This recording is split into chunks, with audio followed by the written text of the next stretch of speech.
Shalom, everybody.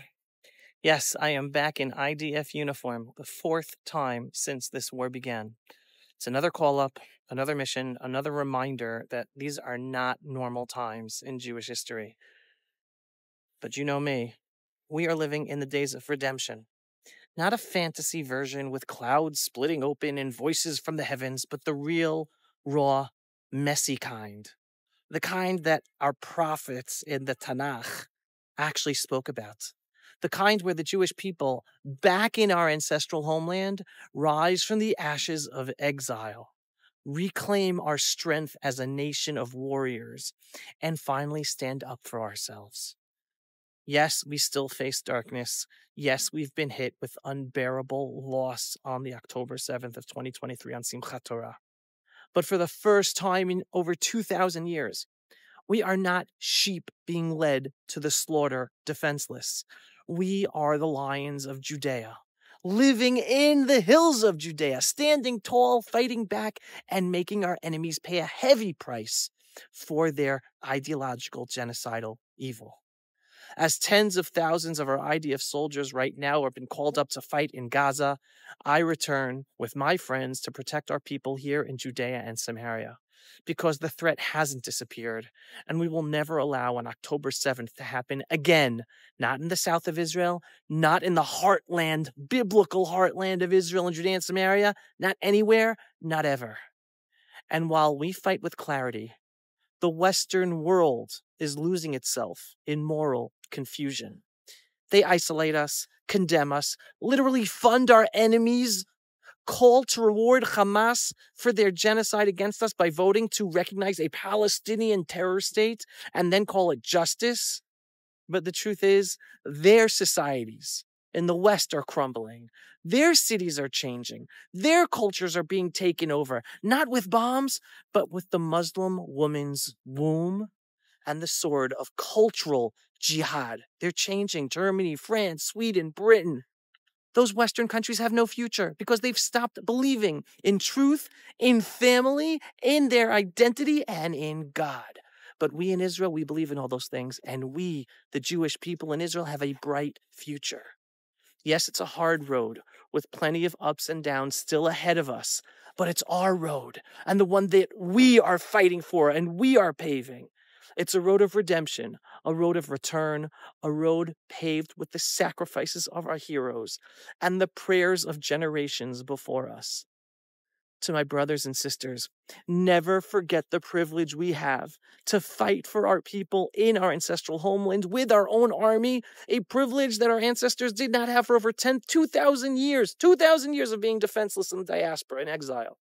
And before October 7th, the majority of the Jewish people in Israel were too weak, forgetting our true purpose as a nation and ignoring the reality of our enemies and their evil Islamic ideology to take over the world in the name of Allah.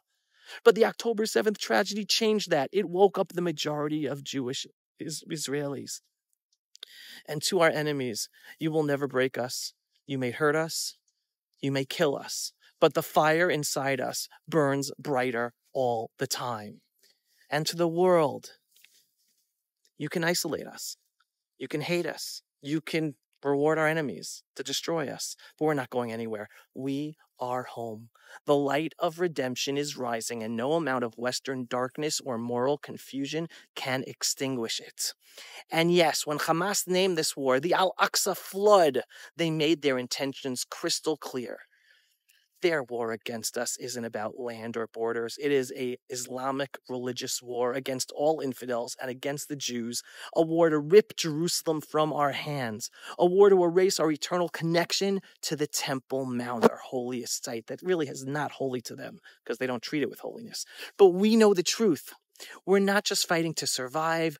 We today, the Jewish people in Israel, are fighting to win, to ensure that Jerusalem remains in Jewish hands forever, that the Temple Mount is no longer a symbol of weakness, fear, and appeasement, but once again becomes a place of holiness, of truth, of prayer. And yes, we have soldiers, IDF soldiers, wearing their uniforms with patches of the temple, because we're fighting to rebuild the temple.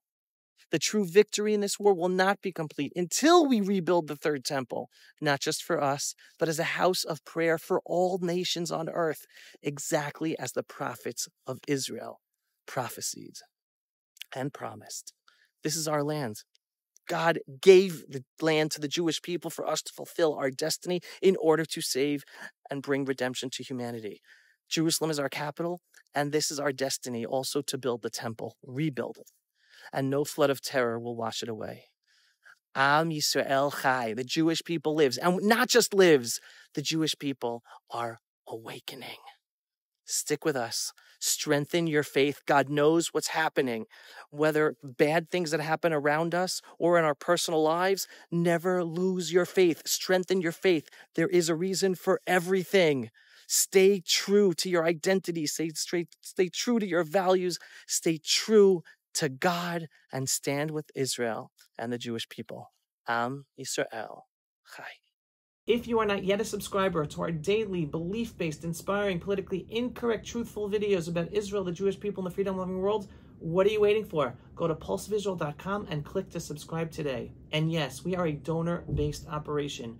We need your donations for support in order to make these videos and get our videos seen and do all the work we do.